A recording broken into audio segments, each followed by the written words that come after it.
تو تم دیکھتے کہ زمین و آسمان میں فساد برپا ہو گیا۔ آج ملحدین کی تعداد کم نہیں ہے، آج ایتھیسٹ کی تعداد کم نہیں ہے، آج دہریوں کی تعداد کم نہیں ہے۔ اگر آسمان اور زمین کے درمیان دو خدا ہوتے، خدا کے علاوہ کوئی اور ہوتا تو کیا ہوتا؟ وہ فساد پیدا ہو جاتا، فساد برپا ہو جاتا۔ اور ظاہر سی بات ہے کہ ایک خدا اور دو خدا اگر ہوتے تو کیا ہوتا؟ ایک خدا ہے، نظام چل رہا ہے، لیکن ایک کے علاوہ ایک اور خدا ہوتا، جیسا کہ لوگ مانتے ہیں کہ ایک نہیں انیکوں خدا ہے، دو ہے۔ تو ہم جو دلیل دیتے ہیں وہ ہم قرآن سے بھی دیتے ہیں، عقلی اور نقلی، یہ دونوں دلائل سے جو ہے لوگوں کو سمجھانے کی کوشش کی جاتی ہے کہ خدا صرف ایک ہے، ایک ہے، اس کے علاوہ کوئی خدا نہیں ہے۔ اور یہ اسلام کا سب سے بنیادی عقیدہ ہے، یہ سب سے فرسٹ عقیدہ، پہلا جو نظریہ اور عقیدہ ہے وہ یہ ہے کہ اللہ ایک ہے اور اس کی توحید میں کوئی شریک نہیں ہو سکتا، اس کی ذات و صفات میں کوئی شریک نہیں ہو سکتا۔ تو اللہ تبارک و تعالیٰ نے فرمایا کہ اگر زمین و آسمان کے درمیان ایک سے زیادہ خدا ہوتے، موضوع پر آتا ہوں، ایک سے زیادہ خدا ہوتے تو کیا ہوتا؟ فساد ہو جاتا۔ فساد کیسے ہوتا؟ ایک خدا کہتا کہ میں سورج نکالنا چاہتا ہوں، ایک کہتا میں چاہتا ہوں کہ سورج نکالوں، دوسرا کہتا کہ میری مرضی ہے کہ میں جو ہے وہ سورج کو نہ نکالوں، آج بارش کر دوں، تو فساد ہوتا۔ ظاہر سی بات ہے یا تو سورج نکلا ہوگا، اس کی روشنی ہوگی، یا بارش ہوگی۔ ایک کہتا کہ میں چاہتا ہوں کہ ابھی دن ہو، دوسرا کہتا نہیں میرا موڈ بدل گیا ہے، میں چاہتا ہوں کہ آج رات رہے، پھر فساد ہوتا۔ اور پھر خدا وہ نہیں ہے جو عاجز ہو جائے، خدا عاجز نہیں ہو سکتا، عاجز نہیں ہو سکتا۔ اور ایک خدا اگر دوسرے کی بات مان لے، مثال کے طور پر اگر دو خدا مانا جائے اور ایک کہے اور دوسری اس کی بات مان لے تو عجز لازم آئے گا، عاجز ہونا اور اس کے تابع ہونا لازم آئے گا، اور خدا کسی کے تابع نہیں ہوتا ہے، خدا کسی کے تابع نہیں ہوتا ہے۔ اب اللہ تبارک و تعالیٰ نے فرمایا اگر دو خدا ہوتے، ایک سے زیادہ خدا ہوتے تو کیا ہوتا؟ فساد پیدا ہو جاتا۔ اور یہ واقعی فساد پیدا ہو جاتا، کیونکہ اللہ ایک ہے اور یہ نظام آج تک کسی فساد کا شکار نہیں ہوا۔ سورج اپنے وقت سے نکلتا ہے اور اپنے وقت پہ ڈوبتا ہے، چاند اپنے وقت پر جو ہے یہ مہینے کی گردش کو پورا کرتا ہے، ستارے نکلتے ہیں ڈوبتے ہیں، دن اور رات کا نظام اچھے سے چل رہا ہے، نباتات، حیوانات، چرند پرند، ہر چیز کا نظام بالکل پرفیکٹ ہے۔ اگر ایک کے بجائے کوئی اور خدا ہوتا تو کہیں نہ کسی دن تو فساد ہونا ہی تھا۔ اور یہ قرآن پاک سے ثابت ہے کہ لو کان فیہما آلہۃ الا اللہ لفسدتا۔ اب خدا کے بارے میں یہ تو ہو گیا کہ اللہ ایک ہے، اس کی اور کیا دلائل ہے کہ خدا ایک ہے؟ خدا کی وحدانیت پر قل هو اللہ احد، اللہ رب العزت نے پوری سورت نازل کی، سورہ اخلاص، اس کے اندر فرمایا محبوب سے محبوب تم فرما دو اللہ ایک ہے، اللہ ایک ہے۔ قل هو اللہ احد، اسی سے بنا ہے توحید، اللہ ایک ہے۔ اور فرما دو اللہ الصمد، اور اللہ بے نیاز ہے۔ کیا ہے؟ بے نیاز ہے، اسے کسی کی فکر نہیں، کسی چیز کا ٹینشن نہیں۔ جیسے ہم کو ٹینشن ہوتا ہے کہ یہ کام نہیں کرو گا تو یہ ہوگا، یا کسی سے بات سنیں گے، یا کسی کو کوئی جواب دہی نہیں اللہ کو، وہ بے نیاز ہے، کوئی جواب دہی نہیں۔ اللہ ایک ہے، وہ بے نیاز ہے۔ لم یلد ولم یولد، نہ وہ جنا گیا، یعنی کہ نہ وہ پیدا ہوا ہے اور نہ اس نے کسی کو جنا مطلب پیدا کیا۔ یہ تخلیق کا معنی میں جو پیدا ہم بولتے ہیں کہ اللہ نے دنیا کو پیدا کیا، آسمان کو پیدا کیا، تو یہ پیدا کرنا بمعنی تخلیق ہے۔ اور جننا کیا ہوتا ہے؟ جیسے ماں بچے کو جنتی ہے، جانور جو ہے وہ بچوں کو جنتے ہیں، یہ جننا مطلب پیدا کرنا، جو پیٹ۔ تو اللہ تبارک و تعالیٰ نہ پیدا ہوا ہے اور نہ اس نے کسی کو پیدا کیا۔ نہ کسی کو جنلن، نہ اس کے کوئی ماں باپ ہیں اور نہ اس کا کوئی بیٹا بیٹی ہے، لم یلد ولم یولد۔ تو یہ اللہ تبارک و تعالیٰ بے نیاز ہے۔ اللہ تبارک و تعالیٰ کی شان قدرت کیا ہے؟ اللہ تبارک و تعالیٰ چاہے تو حضرت آدم علیہ السلام کو بغیر ماں باپ کے پیدا فرماتا ہے۔ اللہ چاہتا ہے تو اس کی قدرت یہ ہے کہ حضرت حوا کو آدم علیہ السلام کی پسلی سے پیدا فرماتا ہے۔ اللہ چاہتا ہے تو حضرت عیسیٰ علیہ السلام کو بغیر باپ کے صرف ماں سے پیدا فرماتا ہے۔ اللہ چاہتا ہے تو حضرت صالح علیہ السلام کی اونٹنی کو بغیر کسی اونٹ اور اونٹنی کو پہاڑ سے پیدا فرماتا ہے۔ اور اللہ چاہتا ہے تو اس کی قدرت ہے تو موسیٰ علیہ السلام کو دریا میں راستہ دیتا ہے۔ اللہ بچانے پر آتا ہے تو حضرت نوح علیہ السلام کی کشتی کو پار لگاتا ہے، اور اللہ بچانے پر آتا ہے تو حضرت ابراہیم علیہ السلام کو آگ سے محفوظ رکھتا ہے۔ اللہ بچانے پر آتا ہے تو حضرت یوسف علیہ السلام کو کنویں کے اندر محفوظ رکھتا ہے، اور اللہ جب سلطنت دینے پر آتا ہے تو حضرت یوسف علیہ السلام کو جیل سے نکال کر سلطنت عطا کرتا ہے۔ یہ خدا کی قدرت ہے۔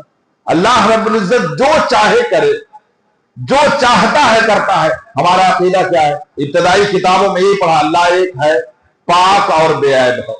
پاک اور بے عیب ہے۔ پاک کیا معنی؟ پاکی نہ پاکی، اس کا معنی یہ نہیں جو ہمارے اور آپ کے لیے پاکی اور ناپاکی کا مسئلہ ہوتا ہے کہ جیسے کہ ہم ناپاک ہوتے ہیں پھر پاک ہو جاتے ہیں، تو یہ پاکی اللہ کے لیے نہیں۔ اللہ پاک ہے یعنی ہر عیب سے پاک، ہر نقص سے پاک، ہر خطا سے پاک، وہ جھوٹ سے پاک، وہ دغا سے پاک، وہ تمام عیوب جسے چوری سے، خیانت سے، ان تمام چیزوں سے اللہ رب العزت پاک ہے۔ اب کچھ لوگوں نے کہا کہ اللہ جھوٹ بول سکتا ہے، اور دلیل بھی قرآن سے دیتے ہیں، اور جب عوام اور سیدھے سادے ہمارے لوگ جب سنتے ہیں تو کہتے ہیں کہ یہ تو قرآن پاک سے دلیل دی گئی ہے کہ دیکھو ان اللہ علی کل شیء قدیر، بے شک اللہ ہر چیز پر قادر ہے، اور جھوٹ بھی ایک چیز ہے، تو گویا کہ اللہ جھوٹ پر قادر ہے، جھوٹ بول سکتا ہے لیکن بولتا نہیں۔ تو اگر جھوٹ مان لیا کسی نے تو پھر کیا بچا؟ پھر تو جتنے عیوب ہیں ان سب پر قادر ہے۔ معاذ اللہ، 100 بار معاذ اللہ کہ اللہ پھر دھوکہ بھی دے سکتا ہے لیکن دیتا نہیں ہے۔ اللہ ظلم بھی کر سکتا ہے لیکن کرتا نہیں ہے، ناانصافی بھی کر سکتا ہے لیکن کرتا نہیں ہے۔ تو علی کل شیء قدیر کا کیا معنی ہے؟ اللہ ہر چاہے پر قادر ہے، یعنی اللہ جسے چاہتا ہے۔ اللہ جھوٹ بولنا ہی نہیں چاہتا۔ اللہ کی قدرت سے محال چیز ہے وہ کہ اللہ کی قدرت میں جو ہے وہ جھوٹ کو داخل نہیں کیا جاتا۔ تو اللہ رب العزت پاک ہے۔ کیا ہے؟ پاک ہے، ہر عیب سے پاک ہے، وہ بے عیب ہے، اور اس کا کوئی شریک نہیں ہے، کوئی شریک نہیں، نہ اس کی ذات کے اندر اور نہ اس کی صفات کے اندر۔ اب ذات کیا ہے؟ یہ اللہ تبارک و تعالیٰ کی ذات باری تعالیٰ جسے ہم کہتے ہیں، تو کوئی دوسرا خدا نہیں، اللہ کے علاوہ کوئی دوسرا، تیسرا، چوتھا خدا نہیں، اور صفات میں بھی کوئی اس کا شریک نہیں ہے۔ وہ صفات کیا ہے؟ جیسے سمیع اور بصیر ہونا، کہ اللہ سمیع ہے، وہ خود سے سننے والا ہے، اس میں بھی کوئی اس کا شریک نہیں۔ وہ بصیر ہے، وہ دیکھنے والا ہے، اس میں بھی کوئی اس کا شریک نہیں ہے۔ اب کوئی کہے گا کہ ہم بھی سنتے اور دیکھتے ہیں، تو ہمارا سننا اور ہمارا دیکھنا یہ عطائی ہے۔ اللہ رب العزت ذاتی طور پر سننے اور دیکھنے والا سمیع و بصیر ہے، تو کوئی اللہ کے علاوہ کسی اور کو ذاتی طور پر کہ وہ خود سے بغیر اللہ کے عطا کے وہ سمیع و بصیر مانے، تو یہ اللہ کی صفات میں شرک جو ہے وہ صفت میں شریک ٹھہرانا ہوا، اور یہ شرک۔ تو اللہ رب العزت کی وحدانیت، اللہ ایک ہے۔ اب اس کی